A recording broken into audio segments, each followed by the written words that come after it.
ഞാൻ എത്തിച്ചില്ല. 14 നരച്ച മുടിയല്ലാതെ എനിക്ക് ലഭിച്ചില്ല.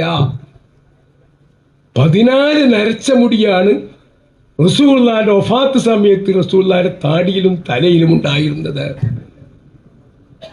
ഒന്ന് ആലോചിച്ച് നോക്കൂ. നരച്ചതേൽക്കുന്ന മുടി അതാരെങ്കിലും പ്രശ്നമാക്കുന്നതാണോ? അത്രയും ആരും ശ്രദ്ധിക്കാത്ത, ആരും മെയിൻറ്റെയിൻ ചെയ്യാത്ത നരച്ച മുടിയുടെ കാര്യം കൂടി സ്വഹാബികൾ രേഖപ്പെടുത്തി വെച്ചിരിക്കുകയാണ്. ആർക്കത് കഴിയാ? ലോകത്ത് ഏത് നേതാവിനാ ഇങ്ങനൊരു സ്ഥാനമുള്ളത്? ലോകത്ത് എത്ര നേതാക്കന്മാർ കഴിഞ്ഞുപോയി. അവരൊക്കെ ഇവിടുന്ന് മരിച്ചു പോകുമ്പോൾ അവിടെ തലയിൽ പല നരച്ച മുടി ഉണ്ടായിരുന്നോ? താടിയിലുണ്ടായിരുന്നോ?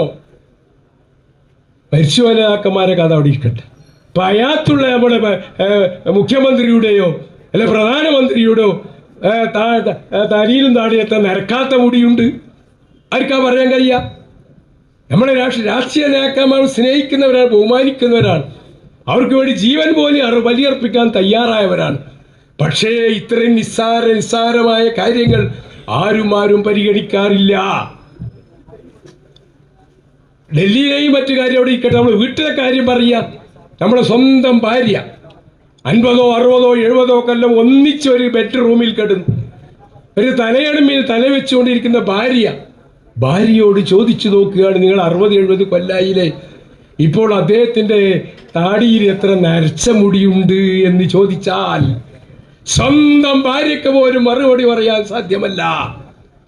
അല്ല, ഭർത്താവിനോട് ചോദിക്കുകയാണ്, നിങ്ങൾ 10, 60 കൊല്ലം ഒന്നിച്ച് തലയണമിൽ വെച്ച് ഉറങ്ങിയ ആളുകളല്ലേ, അവളെ തലയിൽ എത്ര നരച്ച മുടിയുണ്ട് അറിയുകയില്ല. എന്താണത് അറിയാത്തത്? അത് ആരും ശ്രദ്ധിക്കണില്ല. വളരെ നിസ്സാരമായ കാര്യമാണ്. അപ്പോൾ ആരും ശ്രദ്ധിക്കാത്ത നിസ്സാരമായ കാര്യങ്ങൾ പോലും ലോകത്തിന്റെ നേതാവ് മുഹമ്മദുർ റസൂലുള്ളാഹി നബി സല്ലല്ലാഹു അലൈഹി വസല്ലം സംബന്ധിച്ച് രേഖപ്പെട്ട് കിടക്കുകയാണ്. ഇത് പറയുമ്പോൾ 21-ാം നൂറ്റാണ്ടിൽ ഒരു നേതാവിൻ്റെ തലയിലുള്ള നരച്ച മുടിയോ നരക്കാത്ത മുടിയോ ചർച്ച ചെയ്യുന്ന കാലമല്ല.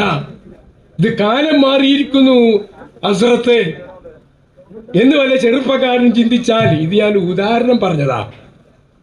നബി സല്ലല്ലാഹു അലൈഹി വസല്ലം ലോകത്ത് ശ്രദ്ധിക്കാത്ത കാര്യം എന്താണ്?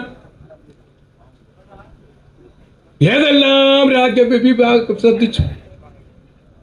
അയൽവാസി പട്ടിണി കിടക്കുമ്പോൾ വയറ് നിറച്ചുണ്ണവൻ നമ്മളിൽപ്പെട്ടവനല്ല എന്ന് ലോകത്തോട് പ്രഖ്യാപിച്ച നേതാവ് മുഹമ്മദുർ റസൂലുള്ളാഹി.